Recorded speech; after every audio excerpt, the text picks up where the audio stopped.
আসসালামু আলাইকুম। কেমন আছেন সবাই? আশা করি সবাই ভালো আছেন। আমি একটু সুস্থ হয়েছি, আলহামদুলিল্লাহ।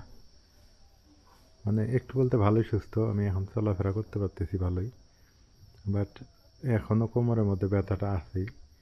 আমার মনে হয় যে ওই হাড় একে উপরের উপরে উঠে গেছে, এরকম মনে হয়। তো যাই হোক, কতটুকু কী জানি না। এর আগে এক্স রে করছিলাম, কোমরে কোনো সমস্যা ছিল না, কোনো ঝামেলা ছিল না। এরকম ব্যথাটা আমার হয়েছিল প্রায় আজ থেকে 20-22 বছর আগে। একদিন কোমরের ব্যথা পাইছি, সেই তখন থেকেই বছরে বছরে এটাও হয়। তবে এবার সিরিয়াস হয়ে গেছে। তো মোটামুটি এখন রাত বাজে আপনার 7টার দিকে, 7টা বাজে নাই, 6:30 বাজে।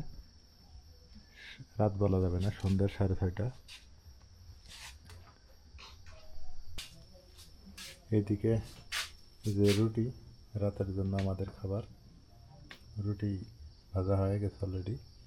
আর এইখানে হলো দুধ। এটা নাজমিনের জন্য, মার জন্য আনা হয়, কারণ রাইয়ান ছোট মানুষ। রাইয়ান তো এখনও বুকের দুধ খায়। এই জন্য কি নাজমিনের অনেক ধকল গেছে, এটা জানেন। এই জন্য নাজমিনের জন্য আর কি এটা রেগুলার থাকে বাড়িতে। আর এইদিকে কি করো তুমি? একটু কাজ করি। হ্যাঁ, একটু কাজ করি। কাজ করো? হুম। করো। আমি একটু করলাম, বেশিক্ষণ বসে থাকতে পারি না। বসে থাকলে মাথা ধরে যায়, বুঝছো? বেশিক্ষণ বসে থাকতেও পারি না, দাঁড়ায় থাকতে পারি, কিন্তু বসে থাকাটা খুব কষ্ট হয়ে যায় আমার জন্য। দাঁড়ায় থাকি, কোনো সমস্যা নেই। বেশি দাঁড়ায় থাকা যাবে না, বেশি বসেও থাকা যাবে না, মানে আবার বেশি শুয়েও থাকা যাবে না, মিডিয়াম। মিডিয়াম। আর হাঁটা যাবো না, অত হাঁটতেও পারবে না। বেশি হাঁটাও নেই, সামান্য কিছু।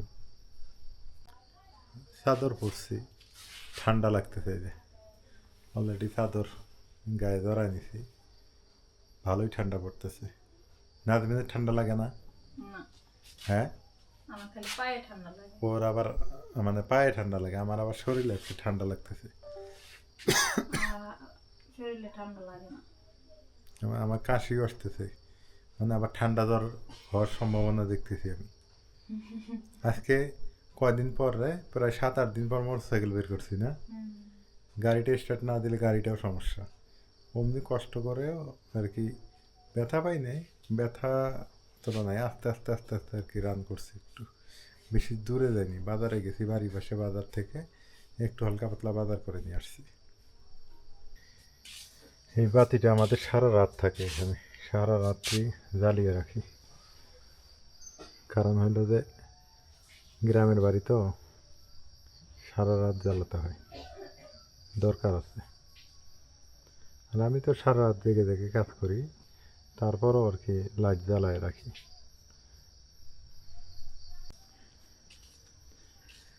এই যে এই লাইটটা সারা রাত জ্বলে। রাস্তার সাথে এটা দেওয়ার কারণ হলো লোকজন চলাফেরা করে, তাদের সুবিধার্থে এটা করছি। সবাই যদি একটা করে বাড়ির বাহির একটা করে লাইট জ্বালায় দেয়, তাই কিন্তু পথচারীদের জন্য একটু সুবিধা হয়। অথচ এখানে কিন্তু যে আহামরি বিল আসে, কারেন্ট বিল তা না, কিন্তু সামথিং আসবে, একের যে আহামরি বিল আসবে তা না। এটা দেওয়ার দরকার। আমি রাস্তার সাথে একটা দিয়ে দিছি। ওই যে ওইটা হচ্ছে আমার টিউবওয়েলের অন্ধকার, ঘুটঘুটে অন্ধকার। গ্রাম এমনিতে ঘুটঘুটে অন্ধকার।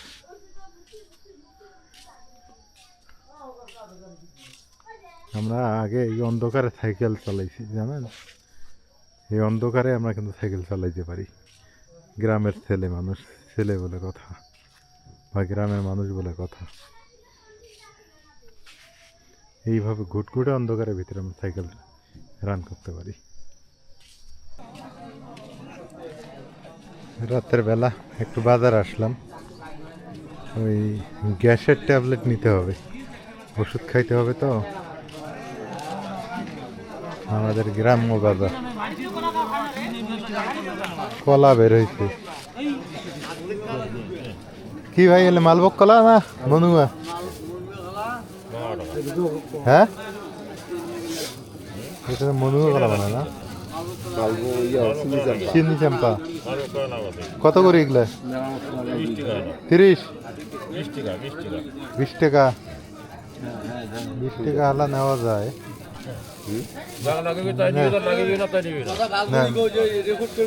না 20 টাকা হালা ঠিক আছে রাই নাকি রুটি খাওয়া তো মা দুষ্টিমি করতেছে খানা খায় না রুটি না মানে কান্নাকাটি করতেছে দুষ্টিমি করতেছে ও দুষ্টমিতে পারবই খানা খাবো খাবো কিটো পায় খায় না ওই যে খিদে আছে খাও আব্বু খায় খায় রাইয়ানের যে দুষ্টিমি না খুব দুষ্টিমি করে এই বাদি দাও তো কপি বাদি দিয়ে খাই আর মাছের তরকারি থাক দেখি লাউ না লাউ মাছ খালি সকালে খাইলে চলবে ঠান্ডা হলে ভালো লাগে আর কপি আর আলু ঘন্ট না ভাজি ভাজি বিসমিল্লাহ রুটি যে শক্ত হয়েছে